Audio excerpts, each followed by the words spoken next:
ይህ የኢትዮጵያ ቴሌቪዥን ነው።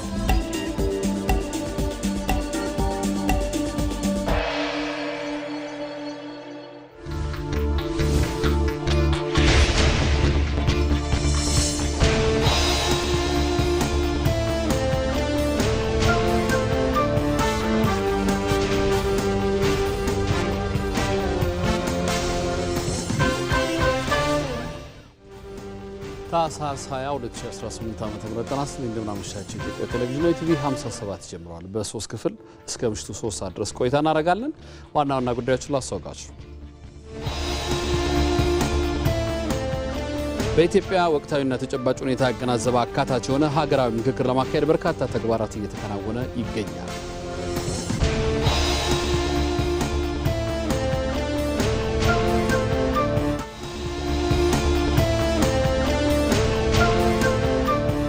የአዲስ አበባ ፖሊስ ተቋም ግንባታን ወደ አዲስ ምዕራፍ ያስገቡ ስር ነቀል ስራዎች መከናወናቸውን ከንቲባ አዳነች አቤቤ ገለጹ።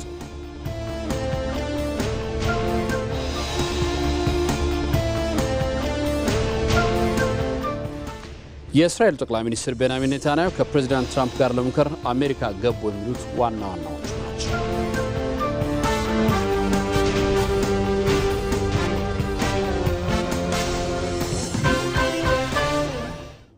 ከዜናዎቹ ጋር አንተነህ ደግፌ ነኝ። አብራችሁን ቆዩ።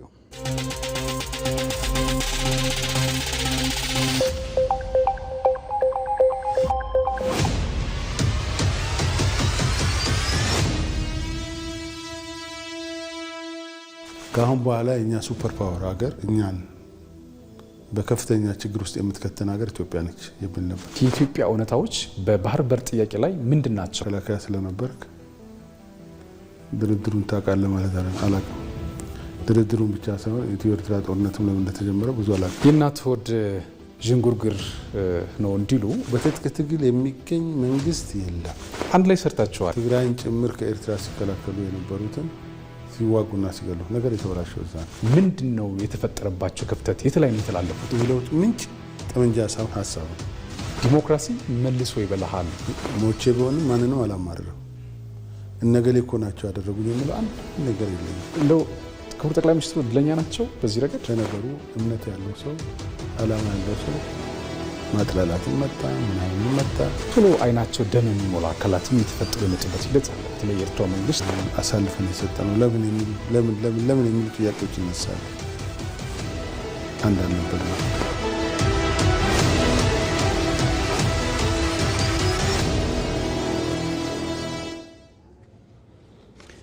በህግ ጉዳዮች ዙሪያ የሚደረጉ ዓለም አቀፍ ስምምነቶች ትብብር ለማሳደግና የፍትህ ስርዓቱን ለማጠናከር እንደሚያግዙ ተገለጸ። በህዝብ ተወካዮች ምክር ቤት የህግና ፍትህ ጉዳዮች ቋሚ ኮሚቴ ከምክር ቤቱ ለዝርዝር እይታ በተመሩለት 4 ረቂቅ አዋጆች ላይ የአስረጂ መድረክ ተካሂዷል። ረቂቅ አዋጆቹም አንደኛ የኢትዮጵያና የደቡብ አፍሪካ የወንጀል ጉዳይ አሳልፎ የመስጠት ስምምነት፣ ሁለተኛ በኢትዮጵያ ፌዴራላዊ ዲሞክራሲያዊ ሪፐብሊክ መንግስትና የብራዚል ፌዴራላዊ ሪፐብሊክ መንግስት መካከል የተደረገውን ፍርደኞችን ማስተላለፍ ስምምነት፣ ሶስተኛ በኢትዮጵያ ፌዴራላዊ ዲሞክራሲያዊ ሪፐብሊክ መንግስትና በህዝባዊ ቻይና ሪፐብሊክ መንግስት መካከል የተደረገውን በወንጀል ጉዳዮች የጋራ የህግ ትብብር ስምምነት ለማጽደቅ በቀረበ ረቂቅ አዋጅና አራተኛ በኢትዮጵያ ፌዴራላዊ ዲሞክራሲያዊ ሪፐብሊክ መንግስትና በህዝባዊት ሪፐብሊክ ቻይና መንግስት መካከል የተደረገውን ፍርደኞችን የማስተላለፍ ስምምነት ናቸው። እነዚህ ስምምነቶች በፍትህ ዘርፉ የሚከናወኑ ተግባራትን ለማጠናከር የሚያግዙ መሆናቸውን ቋሚ ኮሚቴው አንስቷል። ወንጀሎችን ለመከላከልና በሀገራት መካከል ያለውን የሁለትዮሽ ግንኙነት ለማሳደግም ረቂቅ አዋጆቹ ፋይዳቸው ከፍተኛ መሆኑን ቋሚ ኮሚቴው አስታውቋል።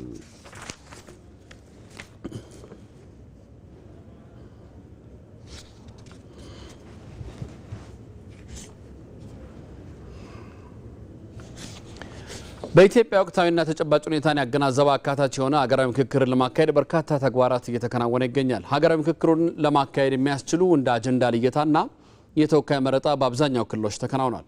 ሰናይት ብርሃኔ በዚህ ጉዳይ ላይ ጥንቅር አላት።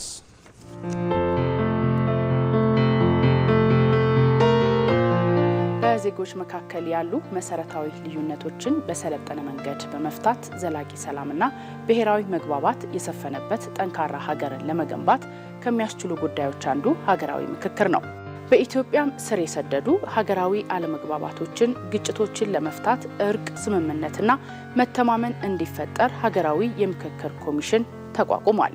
ኮሚሽኑ በ2014 መጋቢት ወር ላይ በአዋጅ የተቋቋመ ሲሆን የግጭት አይነተኛ መፍቻ ዘዴ በመሆን እንደሚያገለግልም ተስፋ ተጥሎበታል። በሌላ በኩል ደግሞ በድርድር የተለያዩ ጥቅምና ፍላጎትን የሚወክሉ አካላት በሰጥቶ መቀበል መርህ ልዩነታቸውን የሚፈቱበት ነው። ሌላው እርቅ ሲሆን የደረሰ በደል ላይ ጥቅል ውይይት በማድረግና በመተማመን ይቅር በመባባል ስምምነት ማስፈኛ ዘዴም ነው ሀገራዊ ምክክር። ሀገራዊ ምክክር አካታች የሆኑ የኢትዮጵያን ወቅታዊና ተጨባጭ ሁኔታን ያገናዘበ ተመራጭ የሆነ የግጭት መፍቻ ዘዴ ነው። አሁን እነዚህን ስብራቶች በውይይት እንጠግን ስንል ምንድነው ምክክሩ የሚያስገኝልን ጠቀሜታ? ምክክር ለኢትዮጵያ ለምን ያስፈልጋታል? ከዚህ ቀደም ሲባል እንደነበረው ማን ከማን ተጣልቶ ነው ንግግር ውይይት የሚያስፈልገው የሚል ጥያቄ የሚያነሱ ሰዎች ካሉ የዚህ ምክክር ዋነኛ ዓላማ ከተቃርኖ ይልቅ ተዛምዶን ለማጠናከር ነው።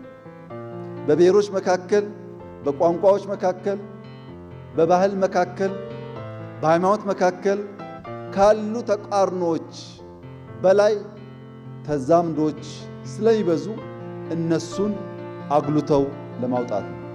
አንድ ወጥ ሐሳብና አንድ ወገን የሚመክርበት ብቻ ሳይሆን በየአጀንዳው የተለያዩ ሐሳቦች፣ ጥቅሞች፣ ፍላጎቶችና መብቶች የሚወከሉበት፣ ምክክር የሚደረግበት፣ የተለያዩ የህብረተሰብ ክፍሎች የሚሳተፉበት፣ ግጭትን ለማስወገድ የፖለቲካና ዲሞክራሲያዊ ሽግግርን ለማሳለጥም ሁነኛ መሳሪያ ነው። በዓለም አቀፍ ደረጃም በርካታ ሀገራት በተለያዩ ጊዜያትና መነሻነት ሀገራዊ ምክክሮችን አካሂደዋል። የተወሰኑት ሲሳካላቸው፣ የተወሰኑት ሀገራት ደግሞ ሳይሰምርላቸው ወይም ግቡን ሳያሳኩ ቀርተዋል። ሀገራዊ ምክክርን ተግባራዊ አድርገው ሀገራቸውን ከመበታተን ከታደጉ ሀገራት መካከል ደቡብ አፍሪካን ማንሳት እንችላለን። በደቡብ አፍሪካ ከቅኝ ግዛት በኋላ በጥቂት ነጮች ስር የዋሉት የመሪነት ሚና አብዛኞቹ ደቡብ አፍሪካዊ በፖለቲካ ተሳትፎ፣ በማህበራዊ መስተጋብር እንዲሁም በኢኮኖሚ ተጠቃሚነት ላይ ይገለሉ ነበር።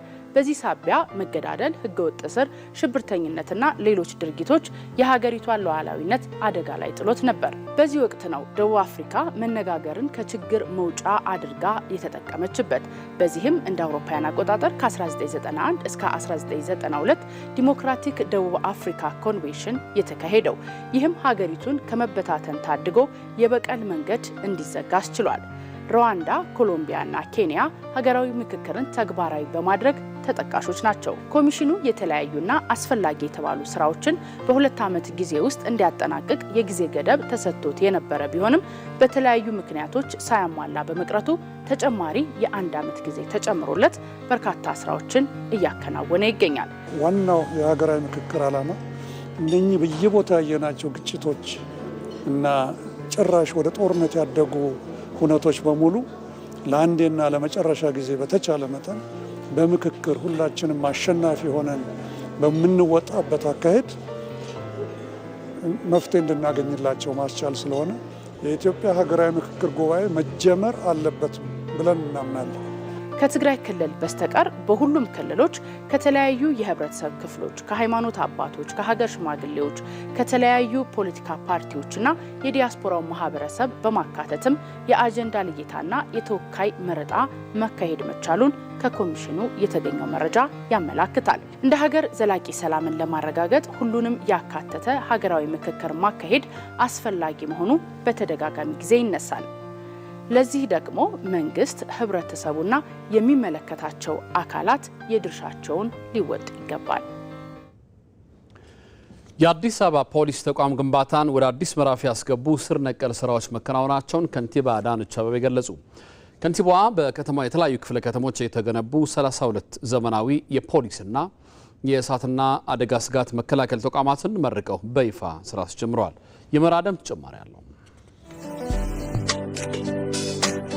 የቀድሞ ጎስቋላ ገጽታዋን የቀየረችው አዲስ አበባ ከተማ አሁን ላይ የከፍታ ግስጋሴ ላይ ናት። መዲናዋ ታሪኳና ግብሯ ወደሚመጥራት ደረጃ የመድረስ ግስጋሴዋን የተያያዘችው ደግሞ ሁሉን አቀፍ በሆኑ ልማቶቿም ነው። ከተማዋ በልማቷ ወደሚመጥራት ተወዳዳሪነቷ ስትቀጥል ታዲያ የነበሩ የተቋማት ስብራትንም የማስተካከልና የማዘመን ጥረትንም ተያይዘዋለች። በዛሬው ዕለትም የአዲስ አበባ ከተማ ከንቲባ አዳነች አቤቤ ለከተማዋ ፖሊስ ተቋም አዲስ ምዕራፍ የተከፈተባቸውን 32 ፕሮጀክቶች በይፋ መርቀው አገልግሎት አስጀምረዋል። በተለያዩ ክፍለ ከተሞች የተገነቡት የፖሊስ መምሪያ፣ ፖሊስ ጣቢያ፣ የፖሊስ ካምፕና የእሳትና አደጋ ስጋት መከላከል ተቋማትን የአገልግሎት መዘመንና ወደ ሕዝብ ተደራሽ መሆንን አብስረዋል። ዛሬ በአዲስ አበባ ፖሊስ ታሪክ ስር ነቀል የተቋም ግንባታ የተበሰረበት ዕለት ነው።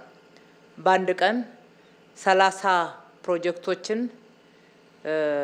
መርቀን ለአገልግሎት ይፋ ማድረግ እጅግ በጣም ስር ነቀል ለውጥ ለመሆኑ ማሳያ ነው። በተለይም ከለውጡ በፊት አወራድረን አነጻጽረን ካየነው ይህንን የመሳሰሉ የፖሊስ መምሪያ አልነበረንም።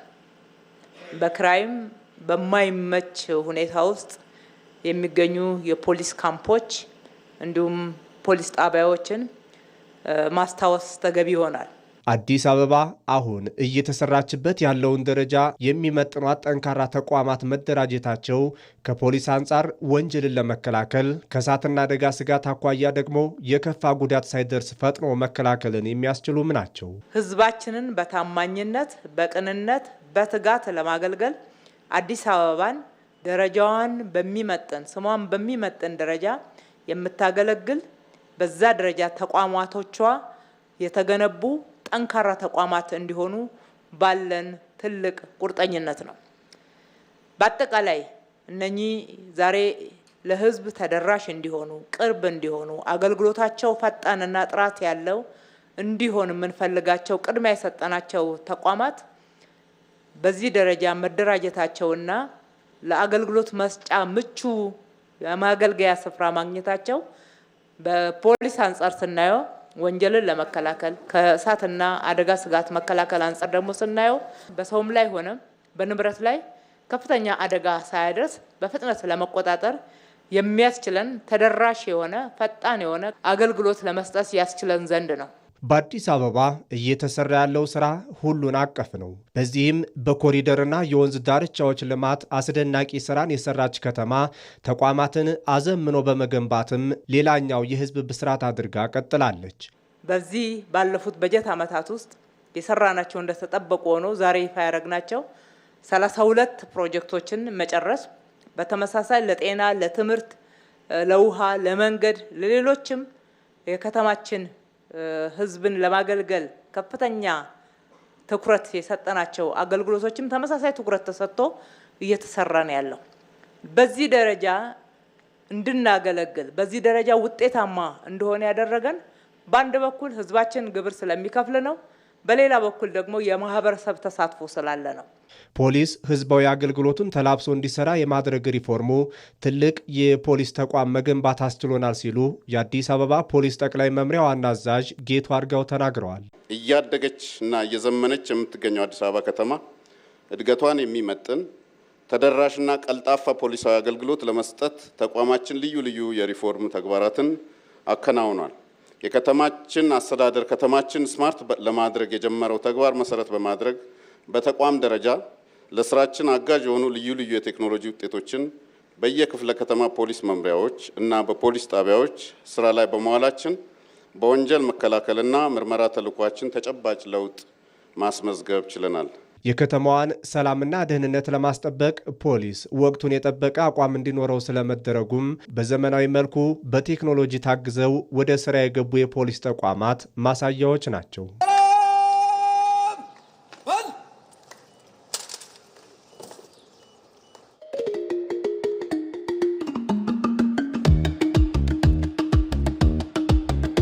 ዘመናዊና ሜካናይዝድ እርሻዎች የኢትዮጵያን የግብርና ዘርፉን በመለወጥ ምርታማነትን እያሳደጉ ይገኛሉ።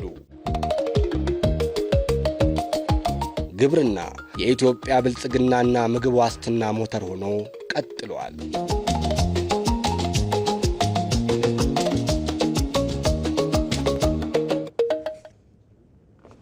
ኢትዮጵያ በቀደመው ጊዜ የባህር ባለቤት እንደነበረች የታሪክ ሰነዶች ያስረዳሉ። ይህንን በታሪክ አጋጣሚ ያጣችውን የባህር በር ባለቤትነት ለማስመለስና ሉዓላዊነቷን ለማስጠበቅ ምን ሊደረግ ይገባል? ከኢትዮጵያ ጥንት ታሪክ በመነሳት መቅደላዊት ደረጀ ያዘጋጀችውን ዘገባ እንከታተል። አዶሊስ ጥንታዊ የኢትዮጵያ ከተማ ስትሆን ታላቅ የንግድ ወደብ እንደነበረች ታሪክ ይነግረናል። ድሂል ደሴት የኢትዮጵያ ወሰን በነበረው ቀይ ባህር ላይ የምትገኝ ደሴትም ነበረች። የኢትዮጵያ ሀብቶች ከነበሩት ውስጥ አንዷ ሌላኛዋ የቀይ ባህር ፈርጥ የዙላ ወደብ ታሪክ የማይረሳት ሌላኛዋ የኢትዮጵያ ወደብም ነበረች። ዙላ በቀይ ባህር ዳርቻ የምትገኝ ሲሆን በኢትዮጵያ ምድር ለመጀመሪያ ጊዜ የባቡር ሀዲድ የተዘረጋው በዚህች ወደብ እንደነበረ ታሪክ መዝግቦት ይገኛል። ወደ ኋላ መለስ ብለን ታሪክን እንመልከት።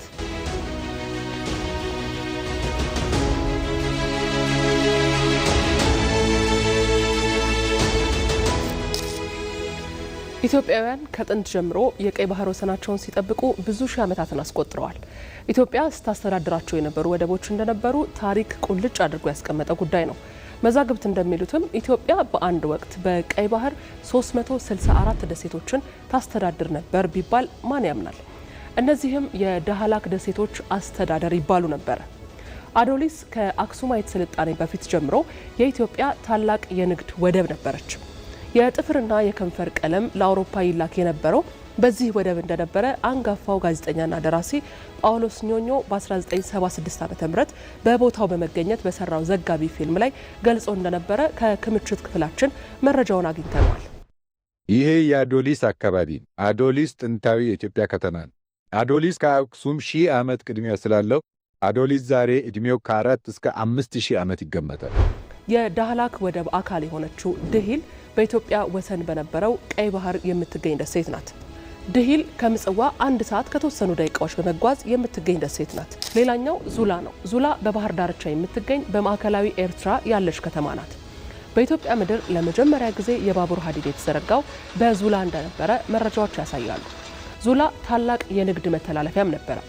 ሌላኛው የኢትዮጵያ አካል የነበረው የወደብ ከተማ ምጽዋ ነው። ምጽዋ ታሪካዊና ስትራቴጂያዊ ጠቀሜታ ያለው ወደብ ነው። የኢትዮጵያ የባህር ኃይል መቀመጫ በመሆንም አገልግሏል።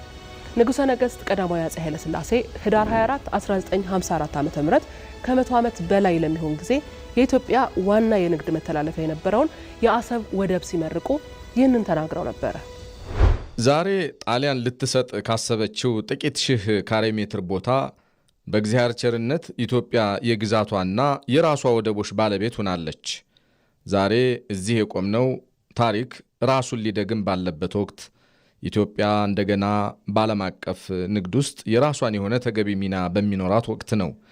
ለኢትዮጵያ የንግድ ልውውጥ ዋና በር የሆነው የአሰብ ወደብ ሲመረቅ በውቅያኖስ ላይ የተንጠለጠሉ የዓለም አቀፍ ንግድ ተሸካሚዎች እንደገና በኢትዮጵያ ውሃ ውስጥ መጠለያና አገልግሎት ይሰጣሉ።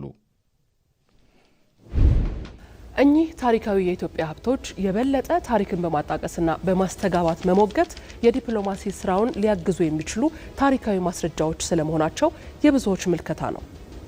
ለዲፕሎማሲው ማስከበሪያ አቅም ይፈጥራሉ እነዚህ ታሪካዊ እሴቶቻችን። ኢትዮጵያ ከዚህ ቀደም የነበራት ታሪካዊ አቅሞችና ኃይሎች ማለት ነው። ይሄ በአንድ በኩል አቅም ይፈጥራል፣ በአንድ በኩል ደግሞ ብሔራዊ መነሳሳትን ይፈጥራል። ብሔራዊ መነሳሳት የሚፈጥረው ግን ዜጎቻችን ሲያውቁት ነው። ኢትዮጵያ ምን አይነት ሀገር ነበረች? ይህንን ደጋግመን ማንሳት አለብን። ለአሁኑ ትውልድ ማስተማር አለብን።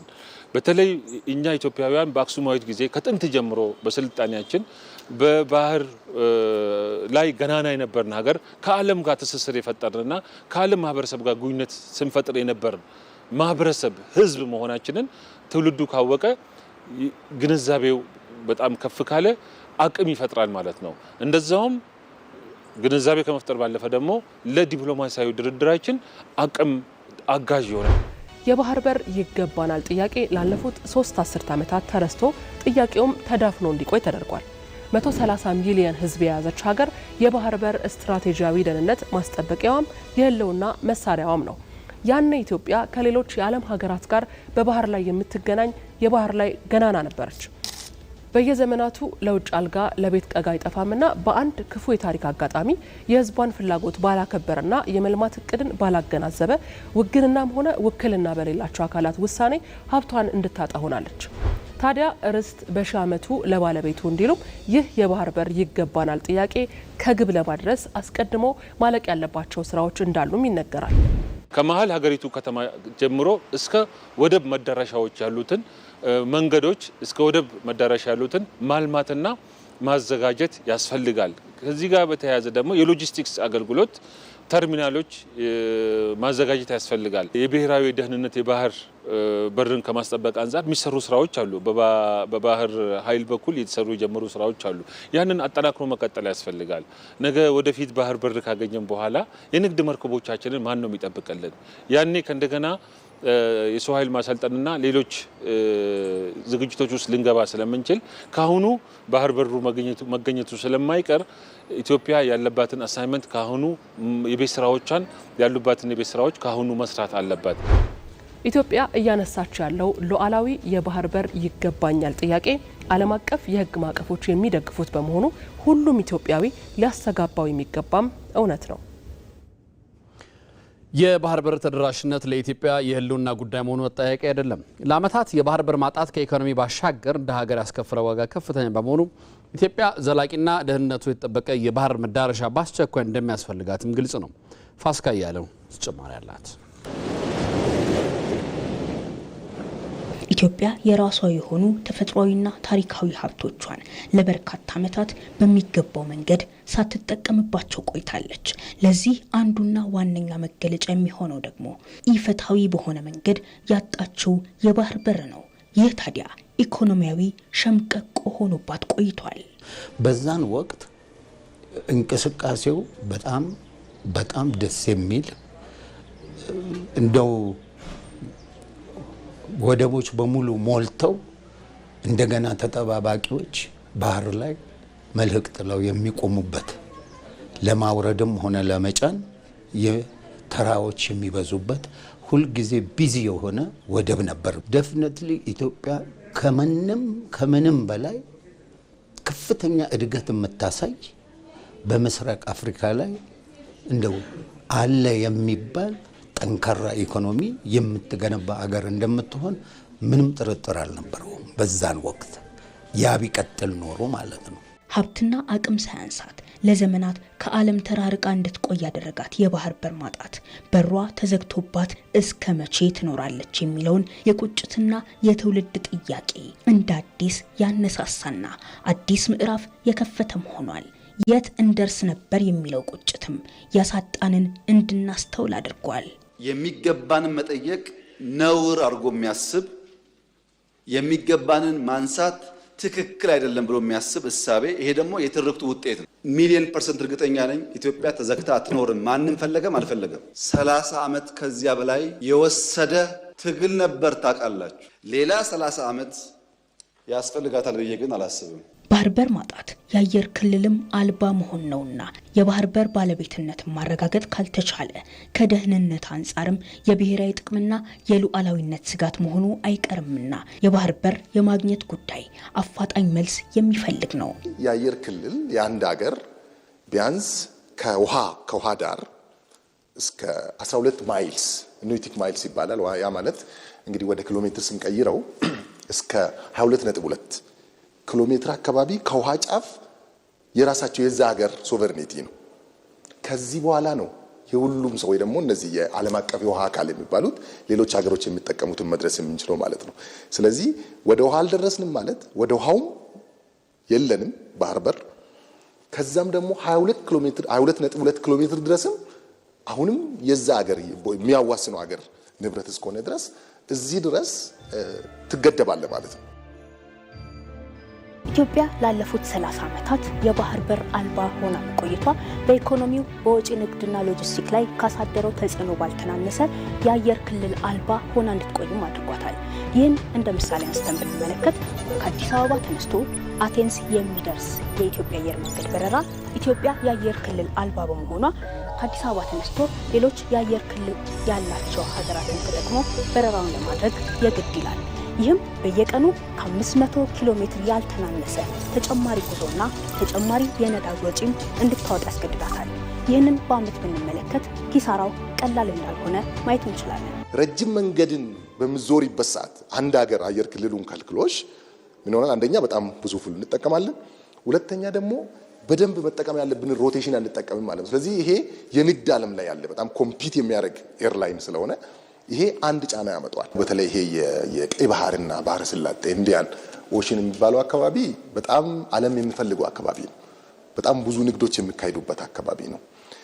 ስለዚህ እኛም ለምሳሌ የተለያዩ መርከቦች አሉ እንበልና የሆነ ቦታ ላይ የኛ መርከብ ችግር ቢያጋጥመው የሚሊተሪ ኦፕሬሽን ቢያስፈልግ እነዚህ ነገሮች ሳታስፈልግ ወደዛ መሄዳት ከአየር ክልላችን ውጪ ዘጋ ስንሄድ የባህር በር እስከሌለን ድረስ ሌላ አይነት ትልቅ ተጽዕኖ ነው የሚፈጥርብን ማለት ነው። ምንን ያመጣል? ኢንዳይሬክትሊ በራሳችን የናሽናል ሴኩሪቲ ላይ ራሱ ሌላ ጥያቄን ያመጣል ማለት ነው። የባህር በር አለመኖሩ የአየር ክልላችን በኢንተርናሽናል ሕግ ምክንያት ዝግ ስለሚሆን ለነዚህ ኦፕሬሽኖች ሌላ ችግሮች ያመጣል። በቀይ ባህር ላይ የራሷ መግቢያና መውጫ የነበራት ኢትዮጵያ ታደርገው የነበረው የባህር ላይ እንቅስቃሴ አሁን ካላት ኢኮኖሚያዊ እንቅስቃሴ ጋር ቢቀናጅ የዜጎቿን ኑሮ የተሻለ ማድረግ ያስችላት የነበረ ነው። የባህር በር ጥያቄ እንዳያነሳ በገዛ መሪዎቹ እድል ተነፍጎት ምቹ አጋጣሚ ሲጠብቅ የነበረው ትውልድም አሁን የዓመታት ቁጭቶ ሆኖ የዘለቀውን የባህር በር ጥያቄ አግባብነት ባለው መንገድ መሞገት ጀምሯል። ይህ ወደ ስኬት እንዲቃረብም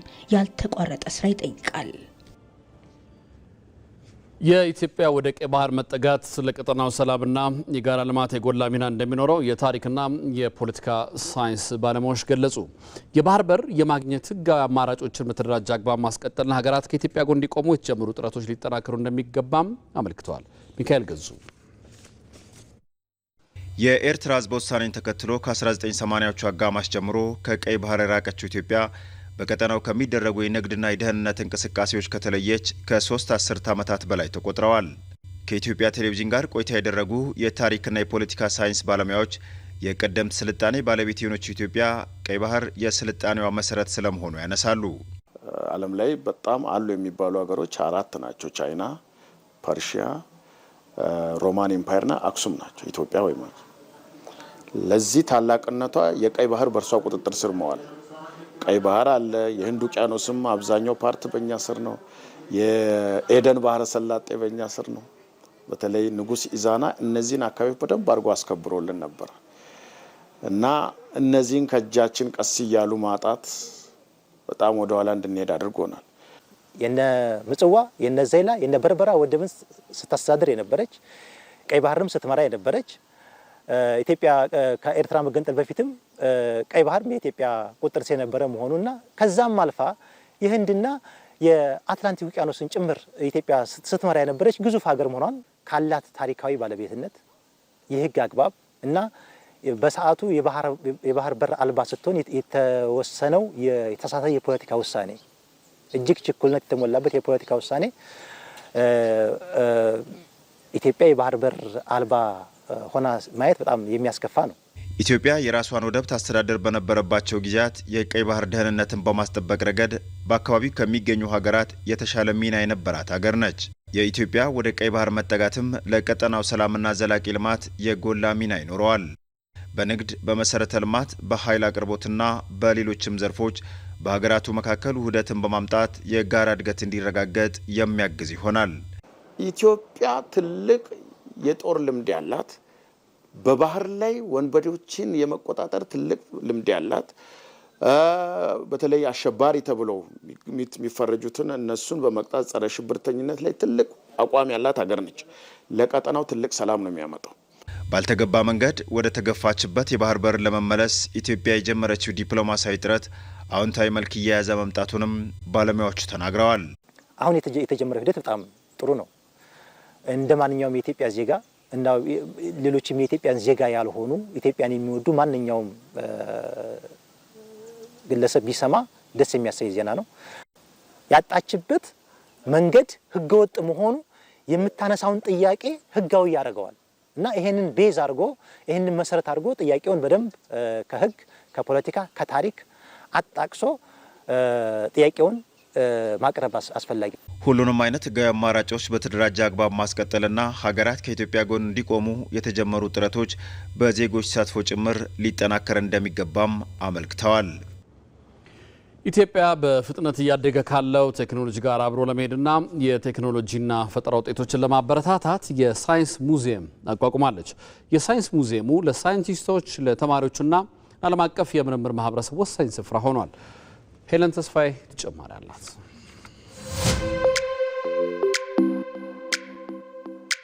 ዓለም በቴክኖሎጂው በተራቀቀችበት በዚህ ዘመን ኢትዮጵያ የራሷ የሆነ የቴክኖሎጂ ልህቀትን የምትገነባበት እንዲሁም ደግሞ ለመጻሂው እንዲሁ ተስፋዋ ቴክኖሎጂን ምን ያህል እየተጠቀመች ነው የምንልበትን ማሳያ ሙዚየም ውስጥ እንገኛለን። አብራችሁ ቆዩ። ሰላም ጤና ይስጥልን። እንኳን ደህና ቆየህን። አሁን ያሉት ከሙዚየሙ 5 ክፍሎች አሉትና አንደኛው ክፍል ከሆነው ከአርቲፊሻል ኢንተለጀንስ ክፍል ኢትዮጵያ በጤና በእርሻ አንጻር አርቲፊሻል ኢንተለጀንስን በጣም በጥሩ ሁኔታ እያጎለበተች ያለች ሀገር ነች እና አርቲፊሻል ኢንተለጀንስ ደግሞ አሁን በጣም ዘመናዊ የእርሻ ሜቶዶችን እንድናደርግ እያገዘን ነው። ወደዚህ ጋር ደግሞ ስንመጣ ስማርት ከተማዎች ላይ አርቲፊሻል ኢንተለጀንስ በምን ጥቅም ሊሰጥ እንደሚችል አንደኛው ጥቅም ሊሰጥበት የሚችለው ከስተመር ሰርቪስ የምንለው የህዝብ አገልግሎት ላይ ነው። ሌላ ደግሞ በፋይናንስ ጉዳይ ነው። ከዛም ውጪ ደግሞ በደህንነትም ደግሞ አሁን በኤአይ የታገዙ ካሜራዎች በጣም በትንሽ መረጃ እኛም ማግኘት የሚችሉበት ደረጃ ላይ ደርሰዋል። ከዛ በተጨማሪ ደግሞ በመጓጓዣ ስለ አርቲፊሻል ኢንተለጀንስ ስናወራ በጣም በቀላሉ ስለሱ መማር የምንችልባቸው አንደኛው መንገድ ነው የቼዝ ጨዋታ ነው። ከአርቲፊሻል ኢንተለጀንስ ጋር መጫወት እንችላለን። ኦኬ፣ ግን ታዲያ ከኤአይ ጋር ተጫውቶ ያሸንፋል? ከኤአይ ጋር ተጫውቶ ለመጨረሻ ጊዜ ያሸነፈው በ1991 ነው። ያሸነፈ ሰው ስላለ ከዚህ በፊት ያሸነፈ ሰው አለ። ከ25 ዓመት በኋላ ለመጀመሪያ ጊዜ ያሸነፈ ይሆናል። እንግዲህ ያሸነፈ ስለዚህ እንግዲህ ቀጣዩ አሸናፊ ደግሞ ተስፋ አደርጋለሁ። እስቲ እናያለን፣ እንሞክራለን። ወደ ሁለተኛው ክፍል መተናል። የአየር ንብረት ለውጥ እያመጣቸው ያሉትን በጣም ትላልቅ ተጽዕኖዎች ነው። መፍትሄዎቹን ደግሞ ወደዚህ ገብተን ማየት እንችላለን። አንደኛው መፍትሄ ደግሞ የዛሬ 7 ዓመት በሀገራችን የተጀመረው በአረንጓዴ አሻራ ስም ዛፎችን መትከል ነው። ታዳሽ ኃይሎች ናቸው እነዚህ እንዳለ የንፋስ ኃይል፣ የግድብ ኃይል፣ የሶላር ኃይል እንዲሁም ደግሞ በተወሰነ መልኩ ኤሌክትሪክ መኪኖችን መጠቀም። አሁን ሶስተኛ የምናየው ስለ ግብርና ነው ክፍላችን። ግብርናም ደግሞ ሀገራችን የምትታወቅበት ስትታወቅም ግን ዋና 3 ሀገር በቀል ሰብሎች አሉ። አሁን ያለንበት ደግሞ አራተኛው ክፍል ስለ ውሃና ስለ ኤነርጂ የምንናገርበት ማለት ነው። ሀገራችን የምትጠቀመው የሶላር ኤነርጂ ነው። ይሄኛው የአባይ ግድብ ሞዴላችን ነው። ወደዚህ ጋር ደግሞ ሌላ ሀገራችን ውስጥ ያለ ኃይል የምናመነጭበት የጂኦተርማል ኃይል ማመንጫ ነው። ታዳሽ ኃይል የምናመነጭበት የኒውክሊየር ኃይል እንዴት እንደሚሰራ ነው የሚያሳየን። የኒውክሊየር ኃይል ቴክኖሎጂን ለሰላማዊ ጥቅም ከማዋል አኳያ በማዕድን እንዲሁም በጤና በተለያዩ በአየር ንብረት ጉልህ ስፍራ ነው ያለው። የኒውክሊየር ቴክኖሎጂ ሀገራችንን ለማበልጸግ በጣም ትልቁ መሳሪያችን ነው። እስካሁን ድረስ ያየናቸውን 4 ክፍሎች አይተናል። እነዛም በጥሩ ሁኔታ ከተገበረ እንደዚህ አይነት ከተማ መፍጠር እንችላለን ነው ሀሳብ። ወደ 5ኛው የሙዚየሙ ክፍላችን ወደ ኤሮስፔስ ነው የምንሄደው። ውስጥ ስንገባ ምድር እንዴት ነው የምትታየን የሚለውን ነው የሚያሳየው። እዚህ ጋር ደግሞ ከአየር መንገድ ለጠቅላይ ሚኒስትር ዶክተር አብይ የተሰጠ ስጦታ አውሮፕላን አለ፣ ቦይንግ 787።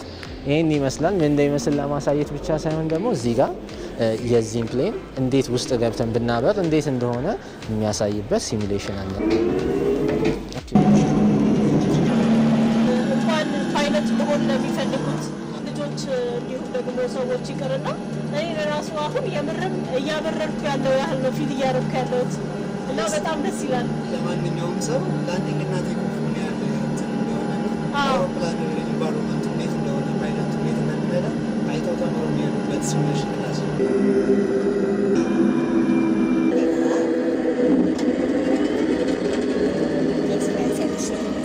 በጣም ደስ የሚል በጣም ቆንጆ ቆይታ ነው የነበረን። በጣም አመሰግናለሁ። እሺ፣ አመሰግናለሁ። የነበረን ቆይታ ይህንን ይመስላል። መልካም ጊዜ።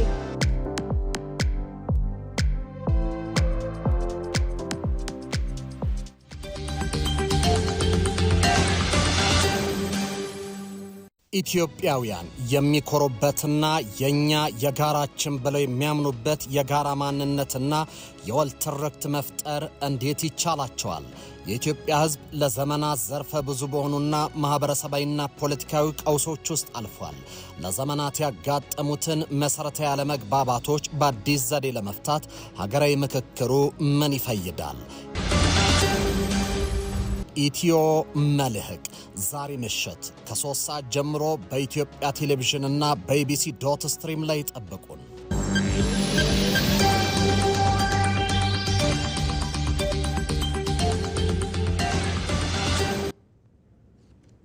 አንድ ደግሞ ዛሬን ጨምሮ በቀጣይ ቀናት ምን አይነት የአየር ሁኔታ ይኖራል የሚለው ደግሞ ከኃይሉ ነገሰ እንከታተል።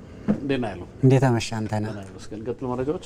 አመሰግናለሁ አንተነህ። በዛሬው ዕለት በደቡብ ምዕራብ በመካከለኛውና በምዕራብ የሀገራችን አካባቢዎች ላይ የዳመና ሽፋን ነበራቸው። ከዚሁም ጋር ተያይዞ በአርባ ምንጭና በአዲስ አበባ ዝናብ ተመዝግቧል። በነገው ዕለት በጋ ሁለተኛ የዝናብ ወቅታቸው በሆኑት በደቡብና በደቡብ ምስራቅ እንዲሁም በሰሜን ምስራቅ በመካከለኛው በምዕራብና በደቡብ ምዕራብ የሀገራችን አካባቢዎች ላይ ዳመና ሽፋን ይኖራቸዋል። ከዚሁም ጋር ተያይዞ ቦረና፣ ምዕራብ አርሲ፣ ጉጂና ምዕራብ ጉጂ ሁሉም የሲዳማና የደቡብ ኢትዮጵያ ክልል ዞኖች በጥቂት ቦታዎቻቸው ላይ ከቀላል እስከ መካከለኛ መጠን ያለው ዝናብ ያገኛሉ። በተጨማሪም ምስራቅ፣ ደቡብና ደቡብ ምስራቅ ትግራይ፣ ሰሜንና ደቡብ ወሎ፣ ሰሜን ሸዋ፣ የኦሮሞ ብሔረሰብ ልዩ ዞን፣ አርሲ፣ ጅማ፣ ሰሜን ምዕራብ፣ ደቡብ ምዕራብና ምስራቅ ሸዋ፣ አዲስ አበባ ሁሉም የማዕከላዊ ኢትዮጵያ ክልል ዞኖች በአንዳንድ ቦታዎቻቸው ላይ ቀላል መጠን ያለው ወቅቱን ያልጠበቀ ዝናብ ይኖራቸዋል። በሌላ በኩል በሰሜንና በምስራቅ የሀገራችን አካባቢዎች ላይ የበጋው ደረቅ ፀሐያማና ነፋሻማ የአየር ሁኔታ ይስተዋልባቸዋል። በነገው ዕለት የሀገራችን ዋና ዋና ከተሞችና የቱሪስት መዳረሻ የሆኑ ስፍራዎች የሚኖራቸው የአየር ሁኔታ ነቀምቴ፣ ባህር ዳር ዳመናማ፣ ጅማ፣ ቡሌ ሆራ ቀላል ዝናብ፣ ጋምቤላ፣ ጎሬ፣ አዳማ፣ መቀሌ ዳመናማ፣ በተመሳሳይ ሞያሌ፣ ሀምቦ ዳመናማ፣ ሰመራና ሀረር ፀሐያማ የአየር ሁኔታ ይኖራቸዋል። በአዲስ አበባ በነገው ዕለት ቀላል መጠን ያለው ዝናብ የሚኖር ሲሆን በቀጣዮቹ 2 ቀናት ዳመናማ የአየር ሁኔታ ይኖራል። ተመልካቾቻችን ለበለጠ መረጃ ኢንስቲትዩቱን ድረገጽ www.itomet.gov.it ይመልከቱ። በርካታ መረጃዎችን ያገኛሉ። አመሰግናለሁ። እኔም በጣም አመሰግናለሁ። ኢትዮጵያ በአባይና በቀይ ባህር ላይ ተጠቃሚ እንድትሆን የተሸረበባት ሴራ ሀገሪቱ በተፈጥሮ ሀብቶቿ ተጠቃሚ እንዳትሆን አድርጓት መቆየቱን ባለሙያዎች ተናገሩ። የኢትዮጵያ ታሪካዊ ጠላቶች ከሀገር ውስጥ ባንዳዎች ጋር በማሴር ያሳደሩት ጫና ከባድ ጠባሳ ጥሎባትም አልፏል። ተስፋዬ ጫኔ ተጨማሪ አለ። ኢትዮጵያ ዛሬዋን ከትላንት በተሻለ መልኩ ለመገንባት በተንቀሳቀሰችባቸው የታሪክ አጋጣሚዎች ሁሉ ከፊት ለፊት ከተጋፈጧት ታሪካዊ ጠላቶቿ በተጨማሪ አያሌ አብራኳ ክፋይ የሆኑ ባንዳ ዜጎቿ ህልሟ ከሚያማቸው ታሪካዊ ጠላቶቿ ጎን ውጋት የሆኑባት አጋጣሚዎች ህልቆ መሳፍርት የላቸውም። ይህ ክስተት ኢትዮጵያ ብሔራዊ ጥቅሞቿ መሰረት በሆኑት በአድዋ ድል፣ የታላቁ ህዳሴ ግድብ ጅማሮና የቅርብ ጊዜ ክስተት በሆነው የባህር በር ጥያቄ ወቅትም በሚገባ ጎልቶ ታይቷል። ኢቲቪ ዳግ ወቅታዊ ዝግጅትም ጉዳዩን በሚመለከት ከተለያዩ ባለሙያዎች ጋር ቆይታ ያደረገ ሲሆን በተለይም ኢትዮጵያ ከአባይና ከቀይ ባህር ተገፍታ የቆየችበት ሂደት የተጠና የፖለቲካ ሴራ ውጤት ስለመሆኑም ተነስቷል። እንግዲህ ቀይ ባህር ዋናው የዓለም የንግድ እንቅስቃሴ ካሉበት ቀጠናዎች አንዱ ነው።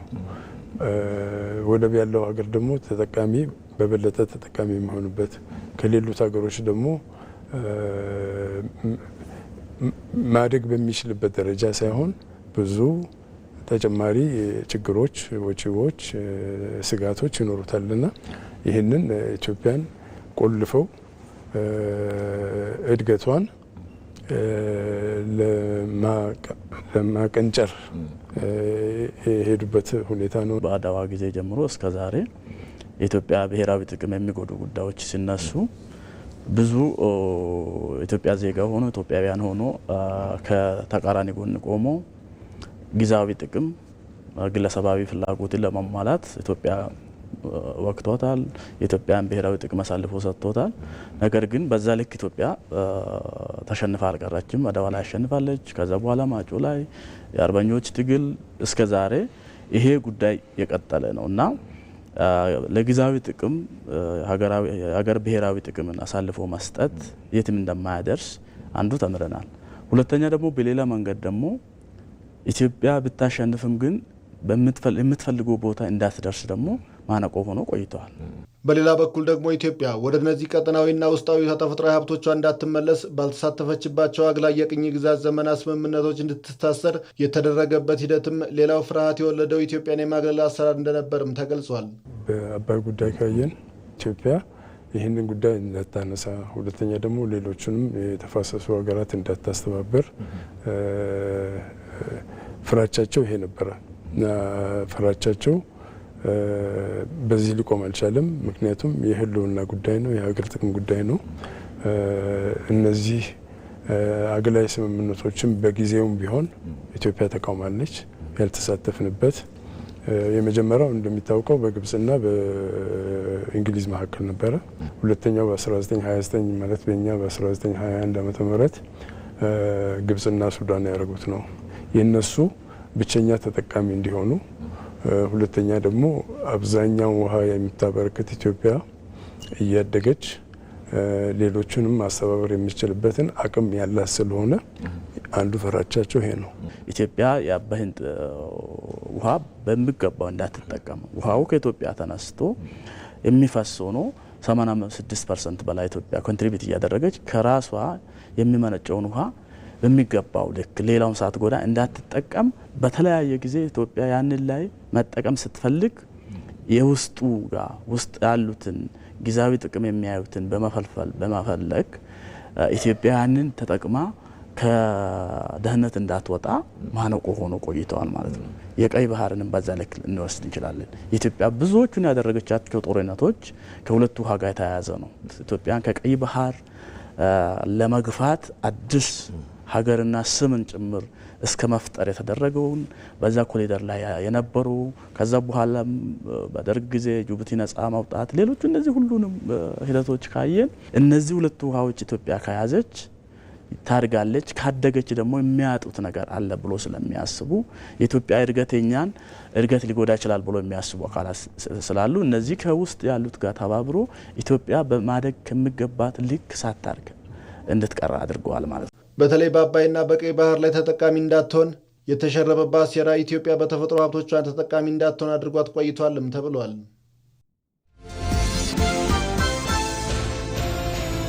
በኢትዮጵያ የቴክኖሎጂ ትርክትን የመቀየር የቆዩ አሰራሮችን በአዲስ እውቀት የማበልጸግ ሀገርን ወደ አዲስ ከፍታ የመውሰድ መንገድ የነገው የአዲስ ቀን የዜና መሰናዶ የአጀንዳ ጉዳያችን ነው። ይህ የፈጠራ ጉዞ የነገዋን ሀገር በሳይንስና እውቀት ላይ የተመሰረተች እንድትሆን የሚያደርግና አንችልም የሚለውን አሮጌ አስተሳሰብ እንችላለን በሚል አዲስ መንፈስ በመተካት ሀገርን ወደ አዲስ የከፍታ ማማ ያወጣታል። ዛሬ የድሮን ቴክኖሎጂ ሳይንሳዊ ልቦለድ መሆኑ አብቅቶ በኢትዮጵያ ዲዛይን የሚደረግ የሚመረትና ጥቅም ላይ የሚውል ሆኗል። ኢቲቪ በነገው የአዲስ ቀን መሰናዶ ዲጂታል ኢኮኖሚን በመገንባት ሂደት ላይ የሚታዩ የጀማሪ ስራ ፈጣሪዎች እንቅስቃሴ የስራ አጥነትን ችግር ከመቅረፍ ባለፈ ሀገሪቱ በዓለም አቀፍ ገበያ ተወዳዳሪ እንድትሆን ምን ያህል አስቻይ ነው የሚለውን ጉዳይ አጀንዳ አድርጎ እያነሳ ቆይታ ያደርጋል። ከ1 ሰዓት እስከ 3 ሰዓት በሚኖረው ቆይታ እንግዶችን በዚህ ጉዳይ ላይ ጋብዘን ተጨማሪ ዘገባዎችን ይዘን እንጠብቃችኋለን። አዲስ ቀን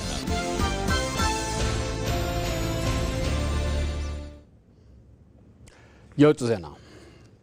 የእስራኤል ጠቅላይ ሚኒስትር ቤንያሚን ኔታንያሁ ከፕሬዚዳንት ትራምፕ ጋር ለመምከር አሜሪካ ገቡ። ጠቅላይ ሚኒስትር ኔታንያሁም በፍሎሪዳ ፕሬዚዳንት ትራምፕን የሚያገኟቸው ሲሆን የጋዛ የተኩስ አቁም፣ የሶሪያ መንግስት ግንኙነት እንዲሁም በአካባቢው ሰላም ላይ ትኩረት ያደረገ ውይይት እንደሚያደርጉም ይጠበቃል። ፕሬዚዳንት ትራምፕ ከ11 ወራት በፊት ስልጣን ከያዙ ወዲህ የእስራኤል ጠቅላይ ሚኒስትር ቤንያሚን ኔታንያሁ ሲያገኛቸው ይህ ለ6ኛ ጊዜ ነው። የትራምፕ አስተዳደር ከጥር ወር በኋላ የእስራኤል ጦር ከጋዛ እንዲወጣ፣ ሐማስ መሳሪያውን እንዲያወርድ፣ ዓለም አቀፍ የሰላም አስከባሪ ኃይል በአካባቢው እንዲሰማራ እንዲሁም የጋዛ የመልሶ ግንባታ እንዲካሄድ እቅድ ተይዟል። ይሁን እንጂ ሐማስ ነጻ ፍልስጤም ሳትፈጠር መሳሪያ አላወርድም ሲል፣ እስራኤልም ሐማስ ሙሉ በሙሉ ትጥቁን ካልፈታ ወታደሮችን ከጋዛ አላስወጣም ማለታቸውን የሰላሙን ሂደት ፈታኝ አድርጎታል። ኔታንያሁ በኢራን የጦር መሳሪያ ክምችት ጉዳይ ከፕሬዚዳንት ትራምፕ ጋር እንደሚወያዩም ይጠበቃል። አዲሱ የሶሪያ መንግስትና የእስራኤል ግንኙነት እንዲሁም የሊባኖሱ ሄዝቦላ ትራምፕና ኔታንያሁ ውይይት ዋና ጉዳይ እንደሚሆን ቢቢሲ አስነብበዋል። ከኢትዮጵያ ቴሌቪዥን ኢቲቪ 57 ይቀጥላል። ከጥቂት ደቂቃዎች በኋላ የቢዝነስና ስፖርት ጉዳዮችን ይዘን በክፍል 2 እንገናኛለን። አብራችሁን ቆዩ።